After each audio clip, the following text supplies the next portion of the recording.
Salut les copains. Enfin les beaux jours sont là. Et ton envie grandissante de nettoyage est de plus en plus présent. Et c'est aussi le moment où le soleil fait ressortir toutes ces traces de poussière, toutes ces piles de trucs qui traînent, et tu te dis c'est le bon moment de ranger tout ça, de nettoyer tout ça, mais en même temps que ce soit une belle partie de plaisir. Eh ben on va découvrir ensemble comment est-ce qu'on va avoir une maison clean, saine et organisée sans y passer tous les week-ends. Mais avant ça, n'oublie pas de t'abonner à la chaîne, rien ne se perd ou presque. Tu cliques sur abonner, puis tu cliques sur la petite cloche, comme ça tu restes au courant avant tout le monde des nouvelles vidéos qu'il y aura ici sur cette chaîne.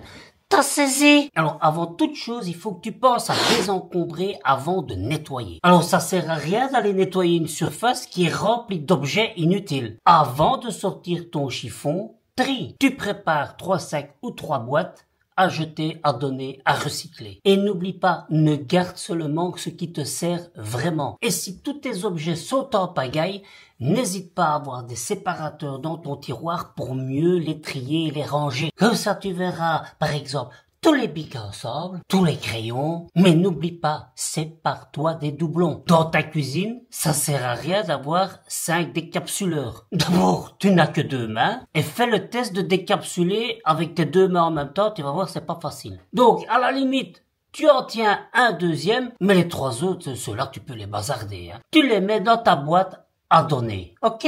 Alors, je dis ça pour les décapsuleurs, mais ça peut être pour n'importe quoi, hein. Et n'oublie pas, ici, je fais des vidéos généralistes. Je suis pas au cas par cas. Alors certes, il y aura certainement dans les exemples que je donne des cas particuliers, et ce que je comprends très bien. Mais là, j'essaye de vous faire avancer le plus possible avec le plus de monde, comme si c'était pour moi. Et comme moi-même, je ne pense pas être un cas particulier, et je pense pas toujours aux choses qui pourraient être très particulières. Ok?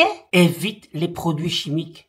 Dis-leur même adieu. Ton nez, ta peau vont te dire merci. Remplace les nettoyants agressifs par du vinaigre, par exemple. Mélangé avec de l'eau. Et quelques gouttes d'huiles essentielles pour parfumer la chose. Mais c'est facultatif. Tu n'es pas obligé. Et encore une fois, dans ce que je dis, tu fais ce que tu veux. Alors, pour les taches coriaces, tu peux par exemple faire une pâte avec du bicarbonate. Tu vas voir, c'est ultra efficace. Et pour les traces de calcaire, ce qui marche assez bien, c'est l'acide citrique. Là, par exemple, je viens de refaire mon robinet qui coulait dans tous les sens. J'en avais partout, sur les murs, sur le plan de travail, et presque plus dans l'évier. Ah ben, un peu d'eau chaude dans un bol, de l'acide citrique, tu démontes le robinet avec le petit filtre et tout le bazar, tu mets ça là-dedans à tremper, tu nettoies un peu avec une éponge en fibre de verre ou que sais-je, ou en fibre de cuivre, tu remontes le tout et hop, ton robinet coule de nouveau bien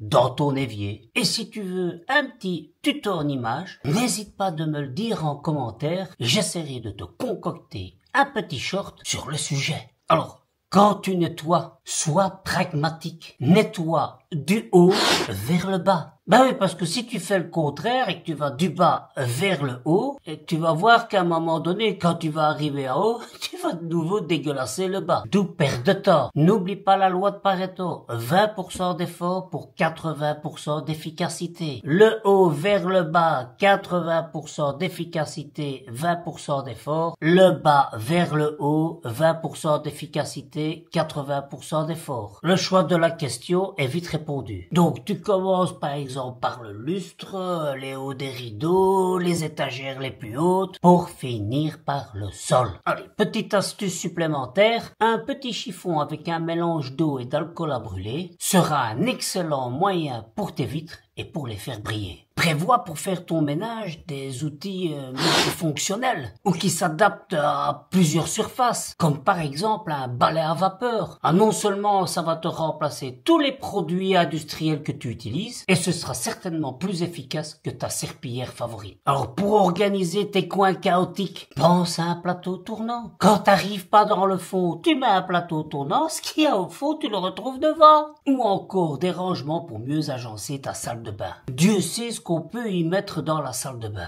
N'oublie pas de renouveler l'air que tu respires. surtout dans les chambres. Quand tu as passé minimum 8 heures à dormir, minimum 8 heures à dormir, le lendemain, tu ouvres ta fenêtre pendant au moins 15 minutes, histoire de renouveler l'air de la pièce. Tu vas voir un peu de fraîcheur, ça fait du bien. Tu vas voir que ça change l'énergie de ta pièce. Profites-en pour de temps en temps laver tes rideaux ou tes tapis. Quoi qu'entre nous, je te déconseille les tapis. Fortement. D'abord, c'est un nid à acariens, donc si tu veux pas attraper des allergies, il vaut mieux les nettoyer souvent. Et alors ça te dérangera peut-être maintenant, mais tu verras, au plus tu vas vieillir, au plus tu vas traîner les pieds, au plus tu peux te les prendre dans ton tapis. Et là, c'est chute, col de fémur, hop, hôpital, tout ça parce que t'as voulu garder le tapis de ton tapis. Alors, si je peux te donner un conseil, si tu n'en as pas, alors n'achète pas. Et si t'en as un, essaye de le virer parce que non seulement c'est un nid à acariens, mais un nid à embêtement. Et puis, moins de poussière,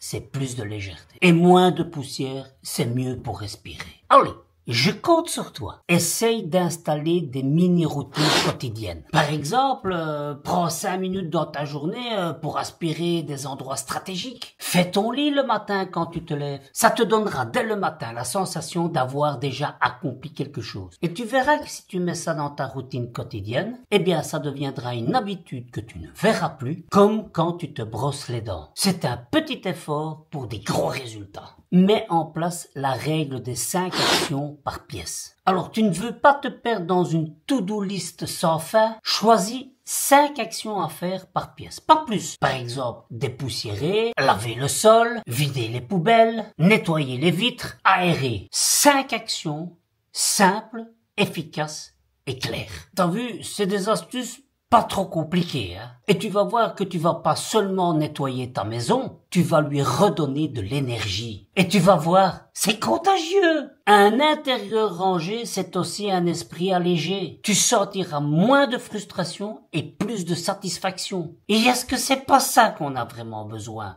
De la satisfaction à la place de la frustration. Il ne tient qu'à toi qu'à renverser les choses. Et moi, je suis avec toi. Je sais que tu peux le faire. Alors, commande. Tu mets tes gants, ou pas, tu mets ta musique préférée, ou pas, et tu vas transformer ton moment de ménage en un kiff intense. C'est toi qui vois. Et comme mon grand-père disait, un coup de balai bien pensé, c'est de l'énergie pour le reste de la journée. Allez, j'espère que ces petits conseils pourront t'aider.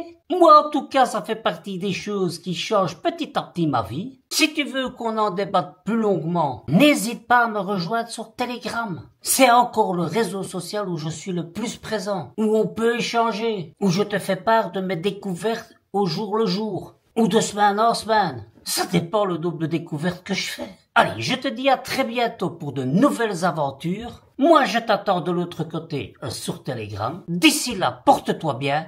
Salut les copains.